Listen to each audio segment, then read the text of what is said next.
Bien-aimés dans le Seigneur, bienvenue sur Tout Rétabli, la chaîne où nous apprenons à vivre selon l'évangile du Christ. Et aujourd'hui, nous allons plonger ensemble dans la vérité de la parole de Dieu. Nous continuons sur notre thème, comment discerner un vrai prophète. Comment discerner un vrai prophète.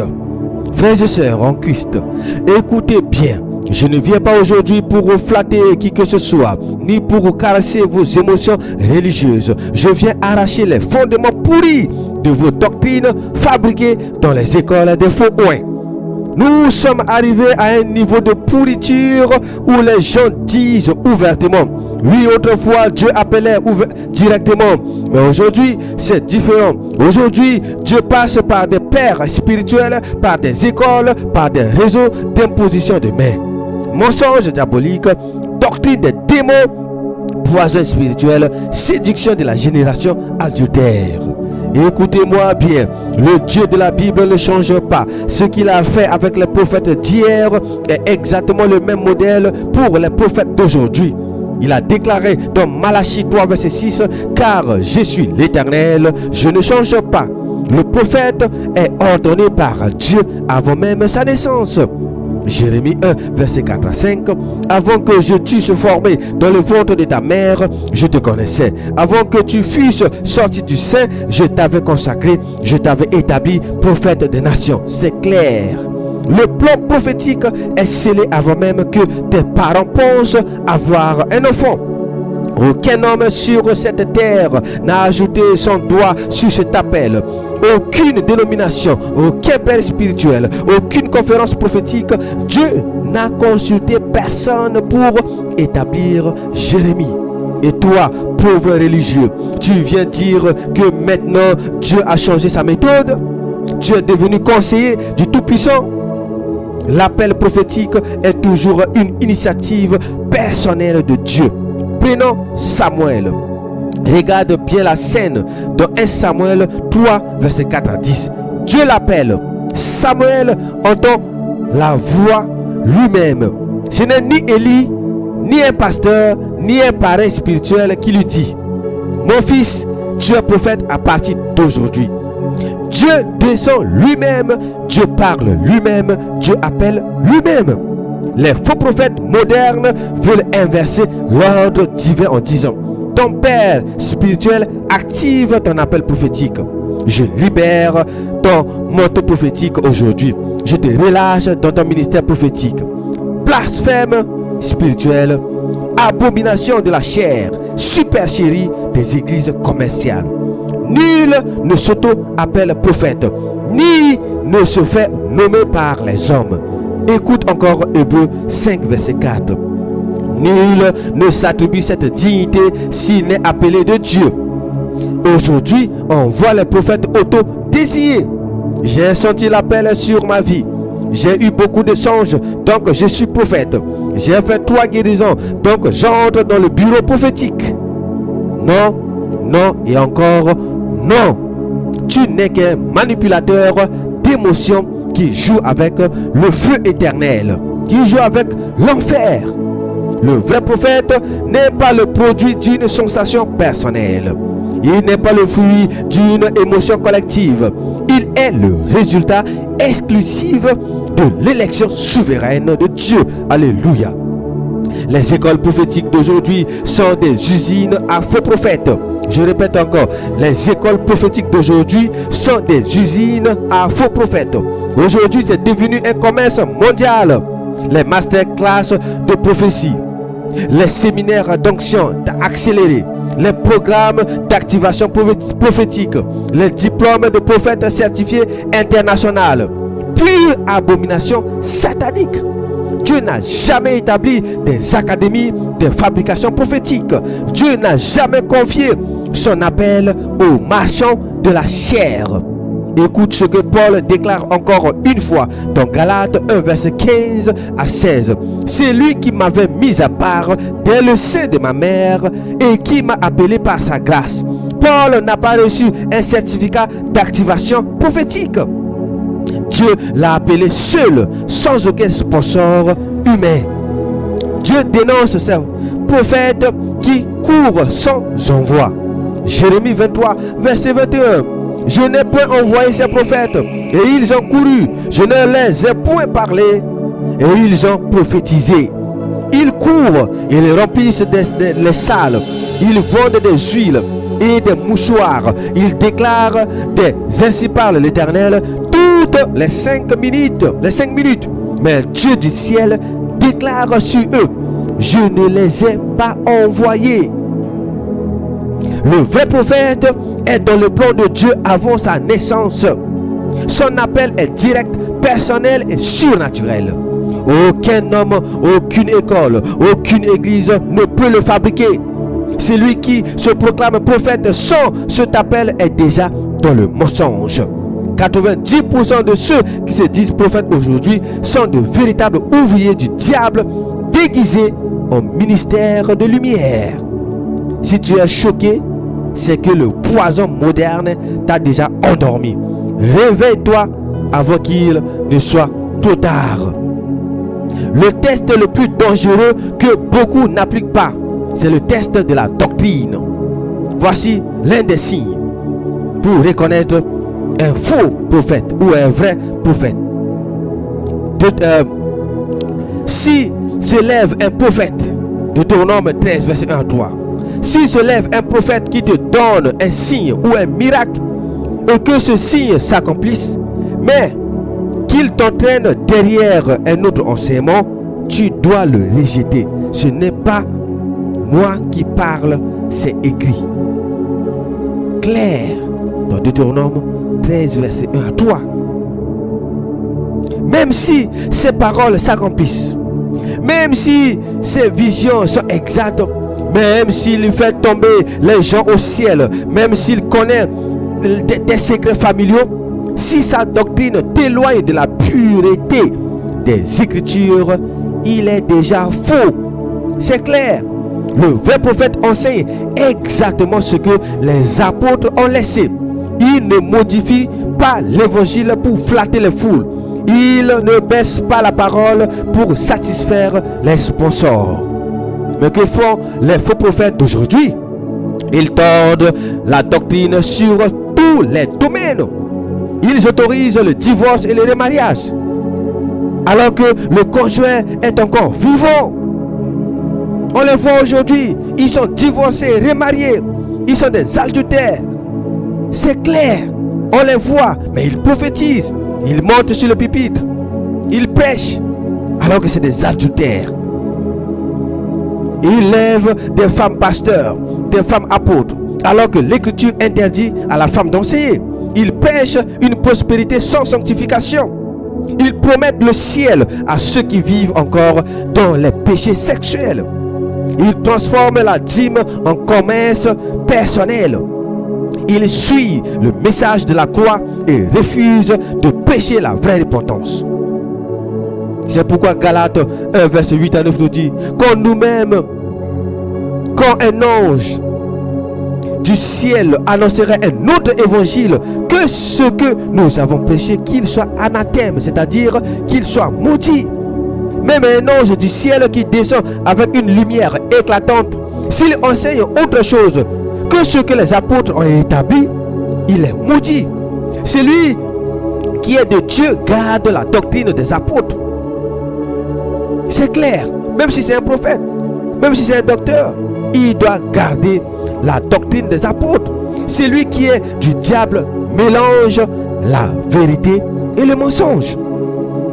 Il caresse les foules. Ils ne prêchent jamais la crainte de Dieu. Ils évitent la sainteté. Ils ferment la bouche sur le péché. Ils laissent les fornicateurs, les adultères, parce qu'eux-mêmes ils le sont, les menteurs et les cupides occuper les bords de l'église sans jamais les confronter. Tout ce qu'ils veulent, c'est des offrandes, des semences, des autels d'argent. C'est écrit. Ésaïe 30, verset 10. Dites-nous des choses flatteuses, prophétisez des chimères. Le peuple les paye pour entendre des illusions. Les gens refusent la saine doctrine parce qu'ils veulent des messages qui leur permettent de continuer dans leur péché tout en croyant qu'ils vont au ciel. Alors 2 Timothée 4, verset 3 à 4 nous le dit: car il viendra un temps où les hommes ne supporteront pas la saine doctrine, mais ayant la démangeaison d'entendre les choses agréables, ils se donneront une foule de docteurs selon leurs propres désirs. Voilà ce que nous vivons sous nos yeux aujourd'hui. Ils ne se sont pas cachés. Ils sont là aujourd'hui. Des foules d'auditeurs qui choisissent eux-mêmes leurs prédicateurs en fonction de leur propre convoitise. Même Satan fait des miracles. Même les démons font des prodiges. Même les sorciers annoncent des vérités cachées. Mais aucun démon ne prêchera jamais la croix. Aucun faux prophète ne pourra supporter de prêcher la vraie repentance radicale qui détruit le péché. C'est pourquoi Apocalypse 13, verset 13 à 14, nous le dit. Elle opérait des grands prodiges jusqu'à faire descendre du feu du ciel sur la terre.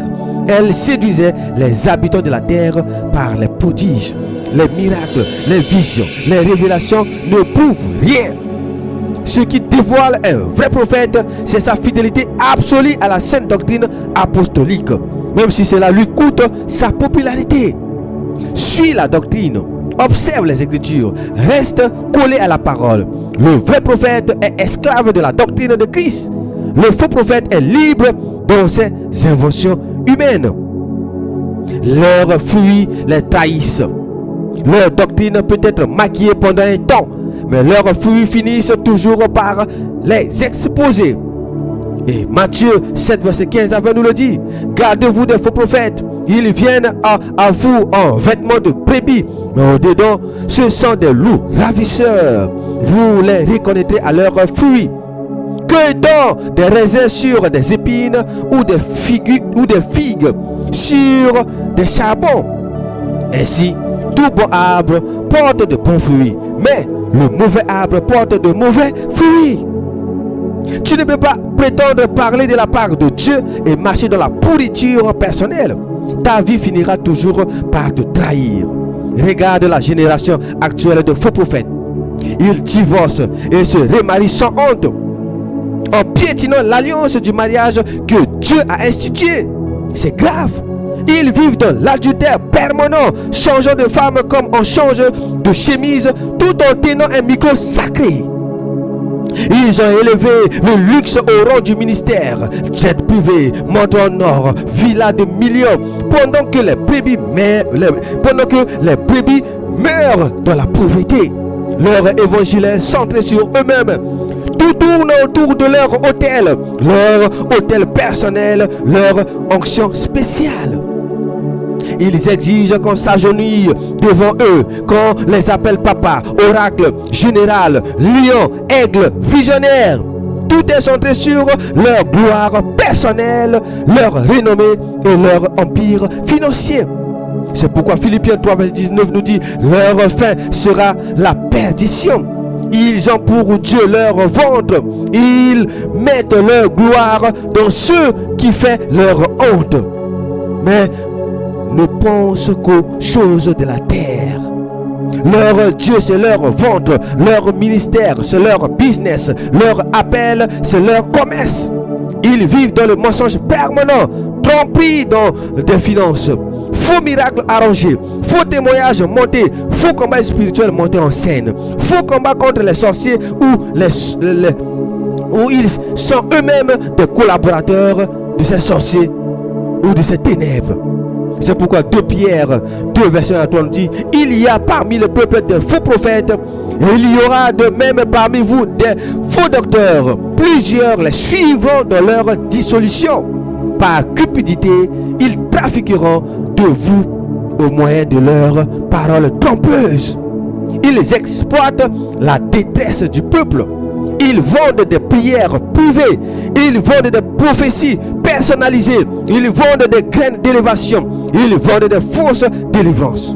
Mais écoute bien ceci, le vrai prophète de Dieu n'est pas connu par le nombre de ses followers sur les réseaux sociaux. Il n'est pas connu par le nombre de ses partenaires financiers. Il n'est pas connu par la taille de ses croisades. Il est connu pour la sainteté personnelle d'abord, par sa vie de consécration cachée, par son obéissance radicale aux Écritures, par sa capacité à refuser la gloire humaine et à marcher dans la croix chaque jour.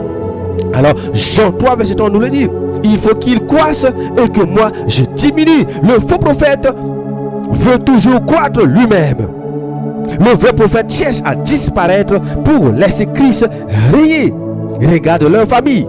Beaucoup ont des enfants rebelles, des épouses utilisées comme première dame de business prophétique, des maisons remplies de tensions cachées, des sœurs et des frères éloignés de la foi à cause de leur scandale. C'est pourquoi Tite 1 verset 6 nous dit: s'il s'y trouve quelqu'un d'irréprochable, mari d'une seule femme, ayant des enfants fidèles, même dans leur foyer, leur fruit est pourri, comment peuvent-ils prétendre conduire le peuple de Dieu? Leur fin sera tragique, car ils moissonnent déjà les jugements qu'ils ont sémés. L'accomplissement des prophéties. Quand Dieu parle, sa parole ne tombe jamais à terre. Quand Dieu déclare, ce qu'il dit arrive exactement comme il l'a annoncé au moment qu'il a fixé. Ésaïe 55 verset 11. Ainsi en est-il de ma parole, qu'il sort de ma bouche, elle ne retourne point à moi sans effet, sans avoir exécuté ma volonté et accompli mes desseins. La parole de Dieu accomplit toujours ce pourquoi elle a été envoyée. Le vrai prophète parle sous cette autorité-là. Quand il parle, c'est Dieu qui parle à travers lui. Et ce qu'il annonce se réalise exactement. Mais les faux prophètes d'aujourd'hui sont des experts de prophéties modifiables, des paroles vagues, des prédictions recyclables, des visions floues qui agissent au fur et à mesure des saisons. Deutéronome 18 verset 21 à 22 nous le dit. Peut-être diras-tu dans ton cœur: comment reconnaîtrons-nous la parole que l'Éternel n'aura point dite? Quand ce que dira le prophète n'aura pas lieu et n'arrivera pas, ce sera une parole que l'Éternel n'a point dite. C'est par l'orgueil que le prophète l'a dite. Tu n'auras pas peur de lui. Quand leur prophétie n'arrive pas, ils sortent de leurs excuses classiques. Le peuple n'a pas suffisamment prié. L'Église n'a pas semé assez. Les démons ont retardé l'accomplissement. Dieu a changé son plan au dernier moment. Le peuple n'a pas honoré le prophète, donc la parole est suspendue. Mensonge pur et manipulation spirituelle. Quand Dieu a parlé, aucun démon n'a la capacité de bloquer son décret. Aucun retard ne peut s'installer. L'accomplissement est certain parce que Dieu n'est pas un homme pour mentir. Nombre 23 verset 19 nous dit: Dieu n'est point un homme pour mentir, ni fils d'un homme pour se repentir. Ce qu'il a dit, ne le fera-t-il pas? Ce qu'il a déclaré, ne l'exécutera-t-il pas? Les faux prophètes donnent des dates qui passent sans résultat, des annonces qui ne se réalisent jamais, des prédictions politiques, des élections annoncées à l'envers, des catastrophes qui n'arrivent pas, des résurrections imaginaires qui restent des cadavres. Ils ont remplacé la voix de Dieu par leur imagination charnelle et leurs émotions manipulatrices. C'est pourquoi Ézéchiel 13 verset 6 nous dit: leurs visions sont vaines et leurs oracles menteurs. Ils disent: l'Éternel a dit, et l'Éternel ne les a point envoyés. Et ils font espérer que leur parole s'accomplira. Ils créent des faux espoirs, ils vendent des faux avenirs, ils distribuent des faux délais prophétiques, mais Dieu n'a jamais parlé. Le vrai prophète ne parle pas pour séduire, il parle parce que Dieu l'a changé d'une parole qui brûle dans ses os. Il sait que ce qu'il prononce est un décret divin qui s'exécutera sans négociation. Alléluia. Et Jérémie 20 verset 9 nous le dit: il y a dans mon cœur comme un feu brûlant renfermé dans mes os. Je me fatigue à le contenir et je le puis. Le vrai prophète tremble avant de parler, car il sait qu'il ne joue pas avec des émotions humaines, mais avec des arrêts divins. L'esprit qui les anime. Tout ce qui brille n'est pas la lumière. Tout ce qui est surnaturel n'est pas divin. Tout ce qui est spirituel n'est pas du Saint-Esprit. 1 Jean 4 verset 1 nous dit: bien-aimés, Ne croyez pas à tout esprit, mais éprouvez les esprits pour savoir s'ils sont de Dieu, car plusieurs faux prophètes sont venus dans le monde. Les faux prophètes sont inspirés, oui, mais pas par l'Esprit de Dieu. Ils sont inspirés par des esprits de séduction, des esprits de divination, des esprits d'égarement et de puissances occultes. Ils parlent au nom de Dieu, mais Dieu ne les connaît même pas. Dieu ne connaît même pas leur voix. Ézéchiel 13, verset 2 à 3, nous le confirme. Lisez la parole de Dieu. Prophétise contre les paroles d'Israël, qui prophétise et dit à ceux qui suivent leur propre inspiration: écoutez la parole de l'Éternel. Ainsi parle l'Éternel. L'Éternel, malheur aux prophètes insensés qui suivent leur propre esprit et qui ne voient rien. Ils prophétisent à partir de leur propre esprit, de leur propre imagination, de leur propre calcul. Ils sont remplis d'une onction étrange qui ne vient pas de la croix, mais de la chair mélangée aux esprits impurs. Beaucoup de ces faux prophètes sont connectés aux puissances des ténèbres. Ils vont chercher des pouvoirs dans les camps mystiques, les forêts, les eaux, les hôtels démoniaques. Ils pactisent avec les esprits ancestraux pour recevoir des visions et des révélations. Ils utilisent des esprits de Python pour localiser les problèmes du peuple. Et Acte 16:16 nous dit: comme nous avons au lieu de prière, comme nous allions, au lieu de prière, une servante qui avait un esprit de Python et qui, en devinant, procurait un grand profit à ses maîtres, vint au-devant de nous. C'est exactement le même esprit qui anime beaucoup de faux prophètes aujourd'hui. Ils lisent ta vie, ils exposent tes douleurs, ils dévoilent tes secrets. Mais derrière cette précision, c'est un esprit de Python qui souffle leur vision. Le Saint-Esprit ne fait pas du show business prophétique. Le Saint-Esprit n'organise pas des spectacles de voyance chrétienne devant les foules. Le Saint-Esprit ne se vend pas à la carte bancaire. Le faux prophète est excité par l'attention publique. Le vrai prophète est écrasé par le fardeau divin. Le faux prophète est obsédé par l'applaudissement des foules. Le vrai prophète est souvent rejeté, méprisé et persécuté.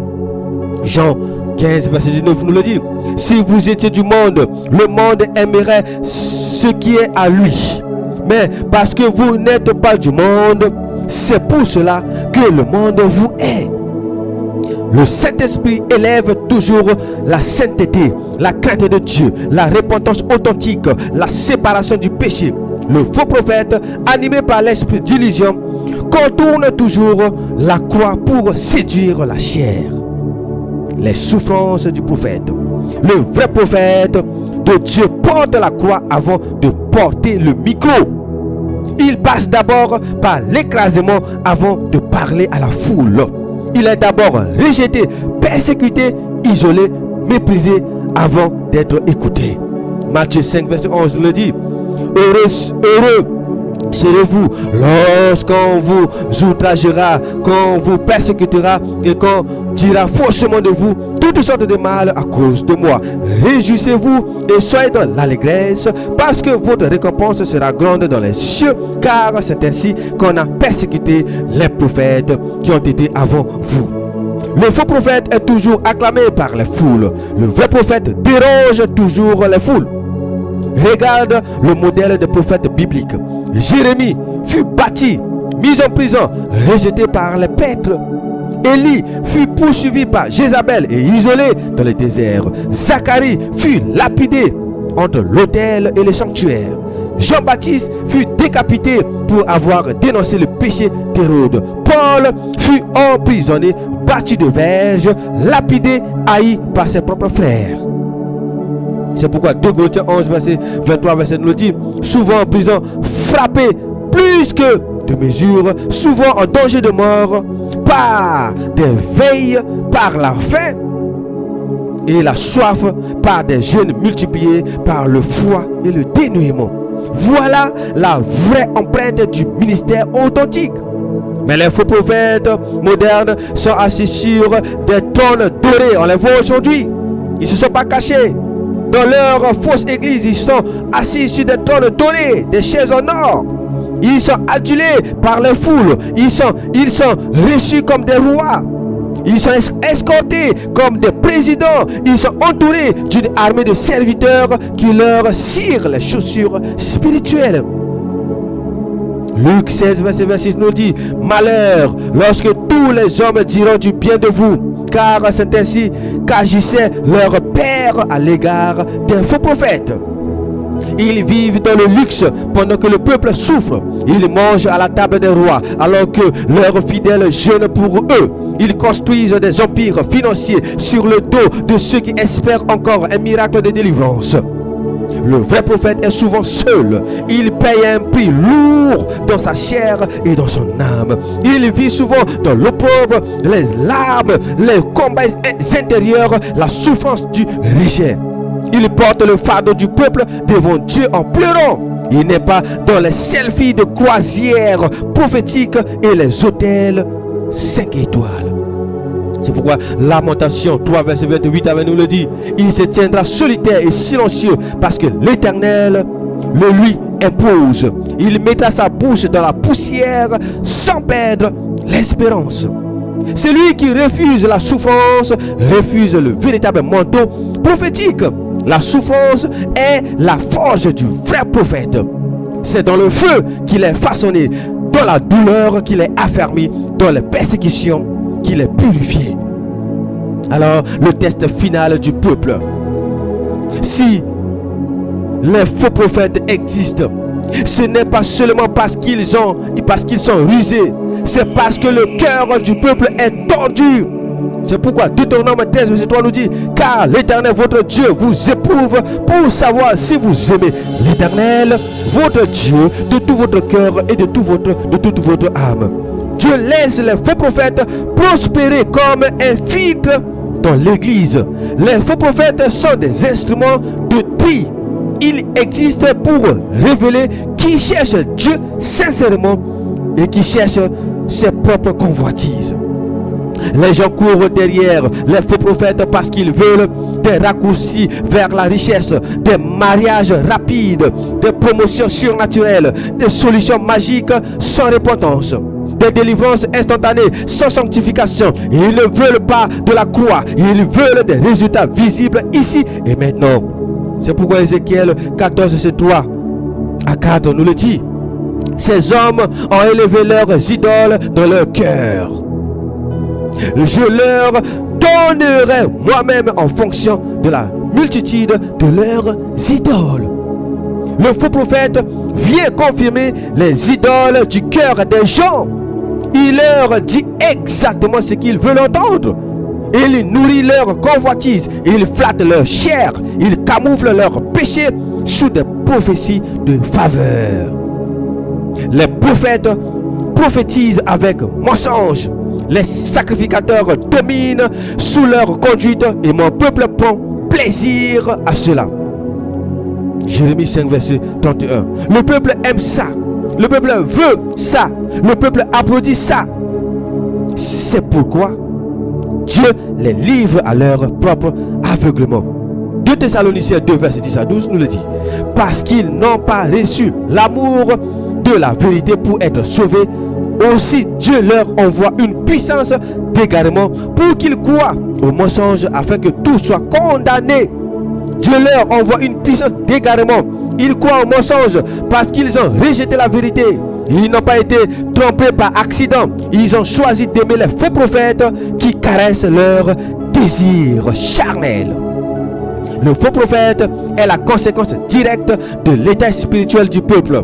Un peuple charnel attire des ministres charnels. Un peuple idolâtre attire des prophètes idolâtres. Un peuple rebelle attire des prédicateurs rebelles. C'est pourquoi Osée 4, verset 9 nous dit: il en sera du sacrificateur comme du peuple. Le peuple ne pourra pas dire devant Dieu: je ne savais pas. Non, ils savaient. Ils ont volontairement fermé leurs yeux. Ils ont choisi l'illusion plutôt que la croix. Ils ont préféré les paillettes prophétiques plutôt que la sainteté biblique. Le débat est clos.